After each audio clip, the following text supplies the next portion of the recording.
Welcome back to another video, and if you've been watching this channel for a while you might be familiar with my John Frusciante Partscaster, and today's video I'm finally getting around to taking that up the next level further with this. So I have had this Strat body made, so what I'll do is I'll show you this body up close and all the parts that will be going on it, in case you didn't see, you know, the Mark 1 version of the Frusciante Strat. And that one was a Sunburst, you know, which is his most iconic sort of guitar. But I wanted to do something a little bit different. I wanted to go after his 1961 Fiesta Red. And this body is made by a company called IR Guitar Custom Shop, a man called Ian Ratcliffe. And he does sort of mainly Fender style bodies, all these nitro finishes, and the options available and for the price that he charges, it's very reasonable, and all his links will be down below. But let's take a closer look at this body then. I'm realising that on camera there's a slightly sort of more pink hue to it than in real life, but if I can take you round. So again, this is a two-piece older body finished in the Fiesta Red with the nitro, and he has done all the work on it to closely match John Frusciante's 1961. And also I had him put in the deeper contour because I've played a few real 1962 Strats. The main sort of takeaway I had from those guitars, aside from the beautiful, you know, waxy rosewood they used to use back then, was how much deeper the body contours are, and I wanted to replicate that here. So Ian has done that on this guitar. And actually, just to show you, because this is something very tricky to find on Mexican reissues and even some of the American ones, they don't tend to get this right. But if I show you what a standard modern day Strat contour is like, hopefully you can see the difference there. The older vintage guitars had much deeper contours. So before I get on to putting this thing together, I will show you the parts, like I said, in case you didn't see the first time round. So I've got a nice bunch of parts going on it as well, all genuine Fender apart from the body, and then we'll sort of see how this thing sounds and see if actually it sounds any different to my old Sunburst poly finish guitar. So let's have a look at the parts. So starting with the neck of the guitar then, this is a 2004 60s reissue Fender Mexican neck. And yesterday I did take it off and do a fret level and crown and hydrate the board, all that sort of stuff, just to make it you know, ready. I have used this neck now on 3 different bodies, and it is getting some pretty heavy wear on the frets. And obviously there's no clay dots, so that's something to look at in the future, but this is the neck for now. I have changed the tuners to the single line Clousson tuners, just to be a bit more sort of 60s accurate. And yeah, so that's the neck. At least it's the proper rosewood as opposed to Palferro, so I think that's going to look pretty smart on that body. Electrics wise, again, if you haven't seen before, I've got this mint green guard with the Fender 5762 set on them, and I'll just show you the pots and stuff like that. I've got these paper and oil caps, you know, pushback cloth wiring, all that sort of thing, CTS pots, and oh, I already know how this sounds, so I know that I'm going to be happy with that. Curious to see if there's going to be a difference, you know, in the nitro, but I make the point that electronics make the bulk of the tone on electric guitar, but you know, maybe I'll be proved wrong by if I notice a difference between that and now the nitro body. The trem system that I'll be using is just the normal Mexican vintage style Fender trem, and that's pretty much it really. Obviously all the screws for the scratch plate, which I'll need to drill, and I'll need to drill the trem claw in as well. The jack, just a Switchcraft jack, so you know, nice quality jack. The only other thing to show you is he also sent me this neck plate here. So it's pretty cool because it has John Frusciante 1961 Fender Stratocaster written on the bottom, which is a nice little touch. he did, because I think he's a fellow Frusciante fan as well. But like I said, all his links are down below. I won't film myself putting this together because I've done that a few times on the channel. So the next thing you'll see is this guitar back to life and making some music, some Frusciante riffs ahead. So let's get to it.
So there we go then guys, you've heard how this guitar sounds. That was genuinely the first time I'd sort of bolted it all together and got cracking on, and other than a small few little setup tweaks, it's pretty much good to go, to be fair. When I put the neck on, I decided not to go with a shim and just go for it straight away, and I won't be putting a shim in it. That has fit perfect. In fact, the neck is such a perfect fit that it's better than most Strats, Mexican or American, than I've ever played. So if you're worried about a Fender neck fitting one of his bodies, no issues there at all. Same thing with the trem, perfectly lined up, no issues. I did have to drill them out more because they're only very small holes, and if ever you're forcing a screw, your hole's too small, phrasing.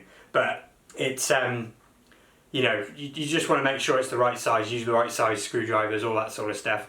But other than, like I said, drilling the scratch plate holes, the input jack holes and the trem claw holes on the back, the thing was basically good to go. And let's just have a little look at it now. It's a living, breathing guitar as opposed to just a pile of parts, and I'm so happy with it, honestly. I think Fiesta Red is always tricky to get across on camera. It's a bit like Honeyburst, it never quite comes across. So when he was sending me photos, I was like, yeah, I'm pretty sure that's going to be good, but now it's here in the flesh, I'm absolutely over the moon. And you might think actually I should have gone for the Sunburst because that is the Frusciante guitar, but so many people that like Frusciante online have those guitars, and I don't think I've seen anyone do a Fiesta Red Frusciante before. So I kind of had to do it, and like I said, if I bring that in a bit closer for you to see, I'm absolutely over the moon with it. I just think it looks so good. All the little bits of relicing and stuff. It's it's one of the better relic jobs I've ever seen. I would, if someone said, if I didn't know this guitar and someone said that's a custom shop Strat, I'd probably believe them, honestly, because it really is, that good. And like I said, his links will be down below, because the work that he does and the rates that he charges, I think are, especially comparatively speaking, are very, very reasonable. So yeah, you'll be seeing this guitar a lot more. You might have noticed some new pedals in the little sound jam, chillis jam just there. And I will be getting around to filming all of those as well. I'm still learning a couple of, how they work and stuff, but I'll definitely get around to that. This guitar here will probably be next up on the channel. And just thanks for watching. Let me know what you think. And I'll see you again on the next one.